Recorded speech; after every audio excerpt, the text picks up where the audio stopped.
harus secara bergerak.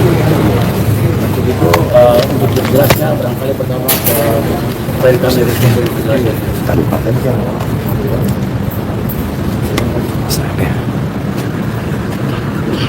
Ya, pertanyaannya apa? Ya, tadi ada berapa pertanyaan Bang di dalam yang disampaikan oleh penyidik? Total ini hari yang ketiga ya, 170. Untuk hari ini 48 ya Bang. Jadi yang hari ini memang pertanyaan yang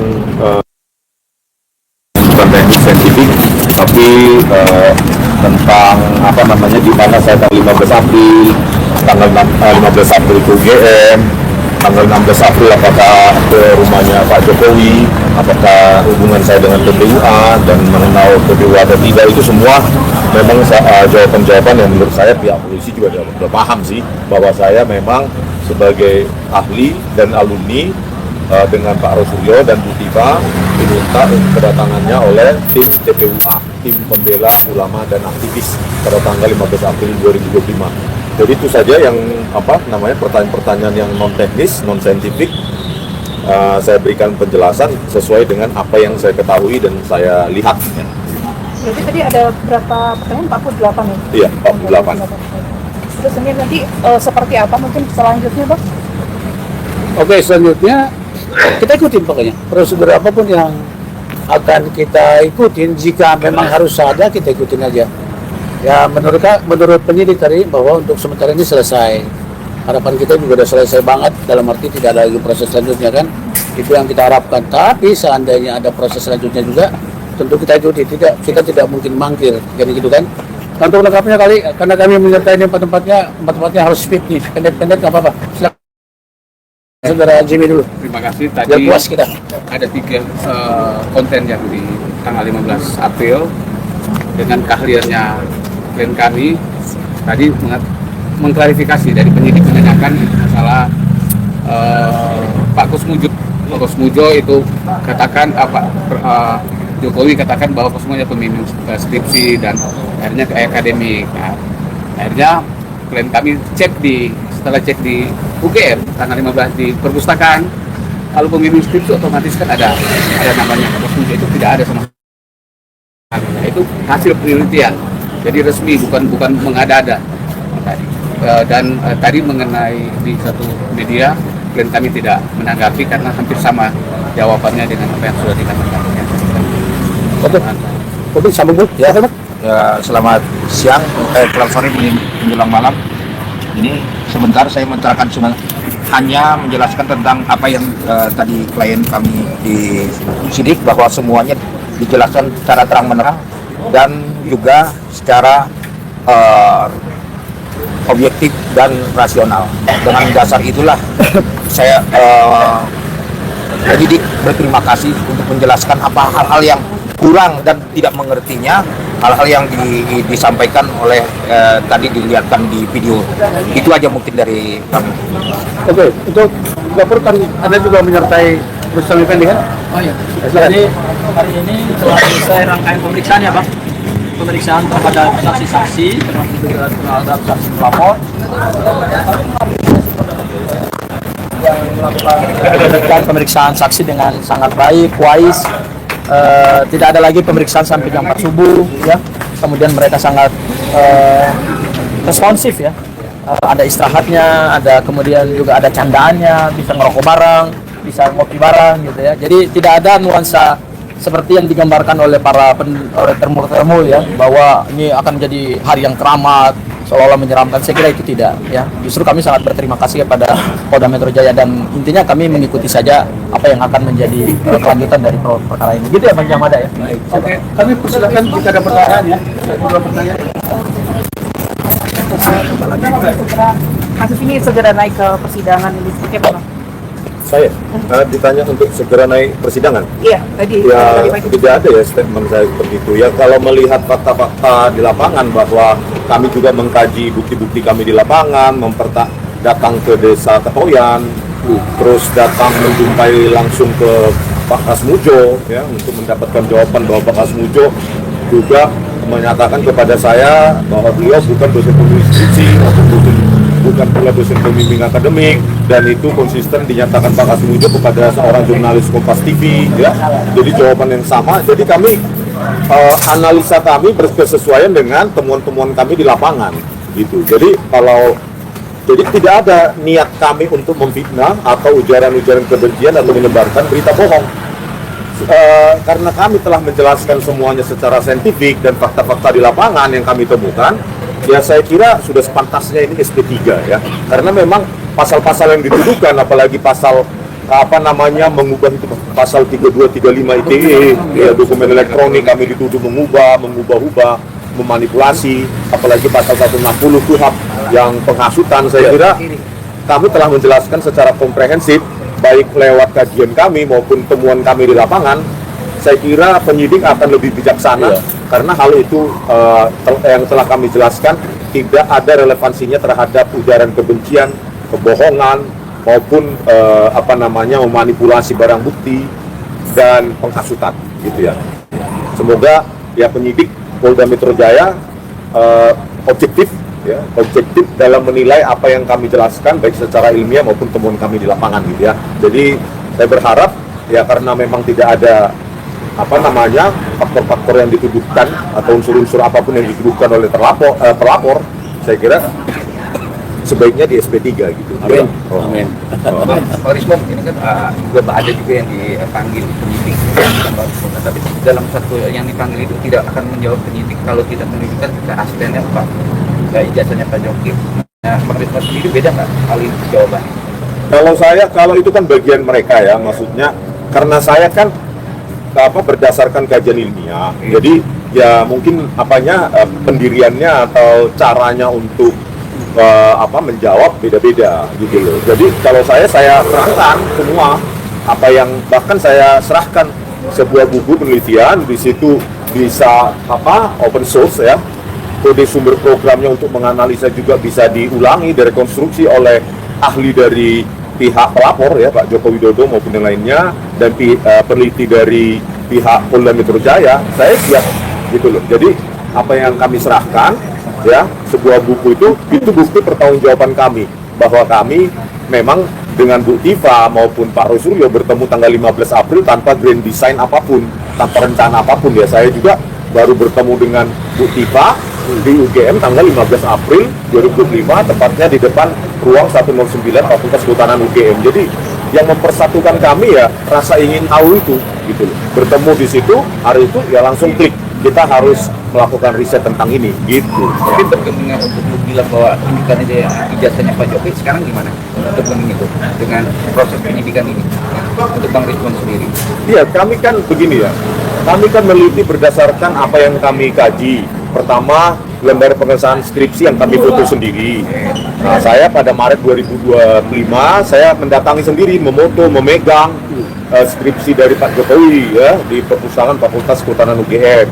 Saya juga memegang, meraba ya, melihat skripsi Pak Jokowi pada tanggal 15 April 2005 pada saat pertemuan dengan dua wakil rektor UGM dan seorang sekretaris UGM.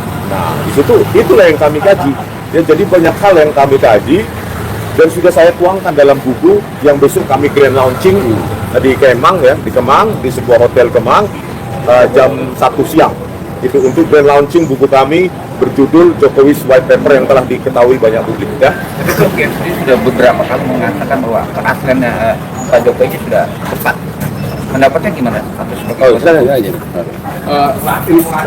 Saya mau tambah aja, tadi akhir kami waktu pemeriksaan, kami dari kuasa hukum dan klien kami mengajukan 3 saksi ahli nanti, yaitu ahli bahasa, ahli IT, dan ahli pidana.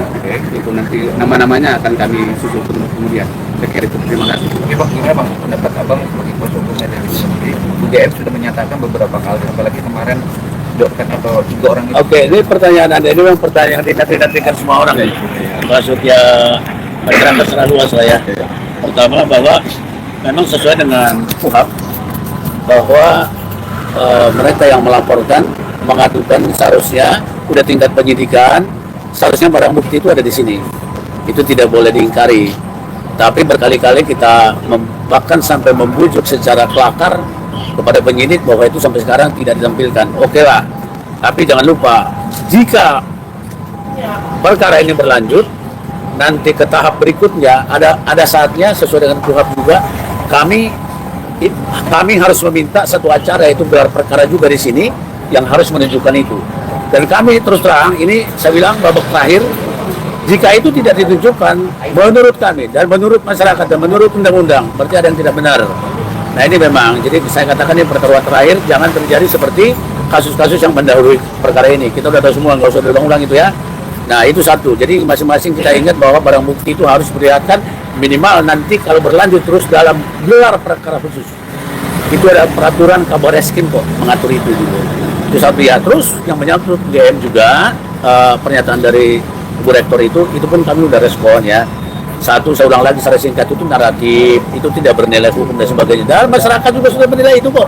Baca respon dari masyarakat tentang pernyataan itu. Saya nggak perlu jelaskan. Kemarin saya katakan baca aja sendiri. Kira-kira itu layak apa tidak. Jadi bukan kami menilai, bukan dari klien kami respon, tapi masyarakat secara total juga menyatakan hal yang sama kepada kami bahwa itu tidak layak untuk dinyatakan seperti dalam pidato atau dalam klarifikasi yang dimaksud. Mungkin itu, Gopur mungkin perlu menambahkan satu hal tentang tadi.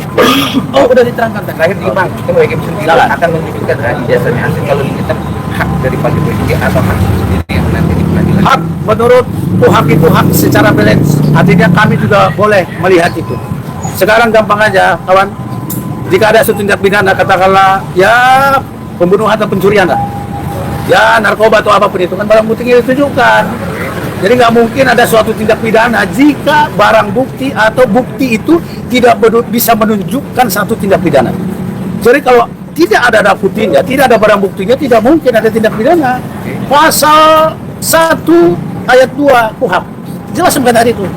Jadi tugas penyidikan sekarang kan mencari bukti, dengan bukti tersebut akan muncul atau terlihat atau ditemukan adanya tindak pidana. Kan itu kan. Sekarang kalau bukti nggak ada, aduh nggak perlu saya jelaskan nih. Berarti kan jong. Kalau saya itu jong kemarin ini. Ini menurut saya semua penegak hukum harus perhatian ini. Ini menjadi masalah di bangsa ini loh. Jangan sampai kita langkain berita acara yang KUHP yang benar-benar sudah mengatur hal itu. Jadi kami ini bertahan tetap terhadap hal itu. Itu tidak bisa dilewati dari Polda ini. Tidak boleh tiba-tiba berkas masuk ke kejaksaan tanpa itu diklarifikasi. Kan begitu rekan-rekannya yang membantu Rismon dan kawan-kawan ini selaku penasihat hukum. Begitu? Laporan gitu ya? Mantap, Pak. Dan Saudara Mulyadi dan Bu Gajim. Tambahkan sedikit pada itu. Dan kita lagi. Oke. Ahli. Oh iya. Aku tahu ahli kita masing-masing. Jadi pertajam itu ya? Ya, bukti mungkin aku sedikit pertajam ya. Kita bicara ini kan penegakan hukum pidana. Jadi kenapa barang bukti itu penting? Seseorang kan diperiksa untuk sesuatu peristiwa yang dia harus tahu. Dan untuk membuktikan ada atau tidaknya suatu peristiwa kan adalah barang bukti. Ya. Ya, tidak mungkin orang melakukan kejahatan kalau nggak ada barang bukti. Karena itu kekuatan pembuktian di dalam KUHP, di dalam hukum pidana formil kita itu bersandar pada dua, pada alat bukti dan pada barang bukti. Ya, jadi kalau barang buktinya tidak ada, justru melemahkan pembuktian. Ya. Orang dituduh membunuh tadi misalnya pakai pisau, ya kan? Kan dia harus tahu dia membunuh pakai pisau, jadi pisaunya dia harus. Jadi punya tanggung jawab untuk menunjukkan itu kepada beliau, gitu, kepada seseorang yang sedang diperiksa, gitu ya. Sama seperti ijazah Pak Jokowi. Ini dugaan tindak pidana pencemaran nama baik, fitnah atau penghasutan dan lain-lain sebagainya. Objeknya kan terkait dengan ijazah. Kalau ijazahnya nggak ada, ya bagaimana kita mau katakan ada fitnah, ada penghasutan, atau ada pencemaran nama baik, gitu ya. Karena itu tentu kami meminta supaya barang bukti itu bisa ditunjukkan. Kalau ini misalnya nanti naik kepada tahap yang serius, seperti itu. Bukan di pengadilan atau kejaksaan nanti menunjukkan. Tentu kami akan minta di sini, ya. Karena kenapa?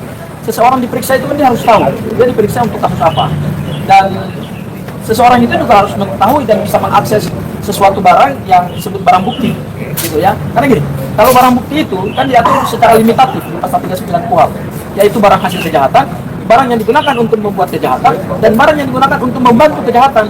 Nah, dalam konteks ini, ijazah Pak Joko Widodo itu kan bisa masuk dalam klasifikasi barang yang merupakan hasil kejahatan, tapi perlu diuji. Ya, jadi untuk membuktikan dia barang bukti asli atau tidak asli, itu tidak bisa disimpulkan pada tahap penyidikan. Itu butuh proses pembuktian. Karena di dalam proses pembuktian itulah kita akan mendapatkan kebenaran material dan hakim akan menggali semua keterangan dan menguji semua alat bukti dan barang bukti. Gitu. Mungkin Bang Irsan Cukup ya? ini ada mau ditambah nggak lagi sama temanku Mulyadi, Dokter Mulyadi. dokter ilmu hukum. Saya terangkan sedikit masalah undang-undang HIP, undang-undang informasi nomor nomor 14 2008 tentang hal-hal yang pasal 18 tidak dikecualikan, ada yang terkecualikan. Masalah informasi yang namanya pejabat publik harus dijelaskan, diterangkan kepada publik sendiri.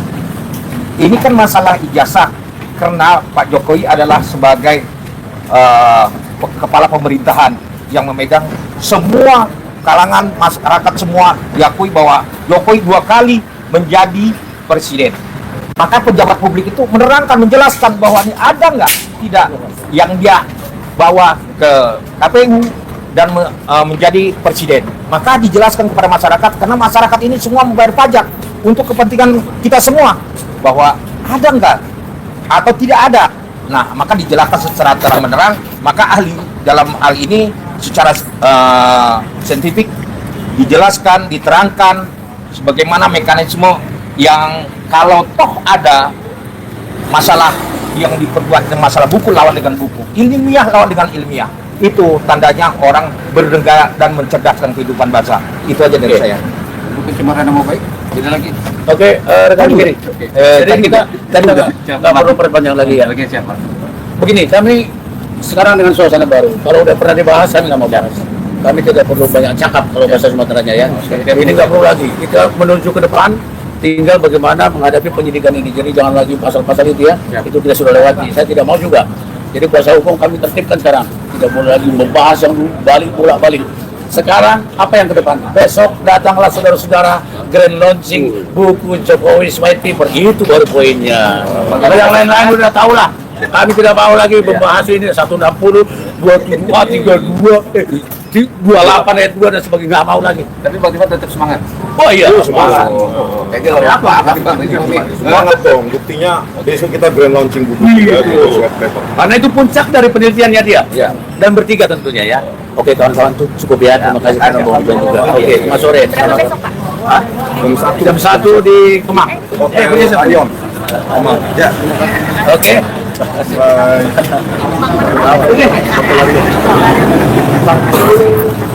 Langsung kita pulang masing-masing. Sesuai dengan ibadah masing-masing. Sesuai dengan kepercayaan masing-masing. Kepercayaan masing-masing. Besok kawan-kawan datang ke Kemang ya. Aku udah Bogor dulu. Kamu datang? Pasti datang dulu. Solo.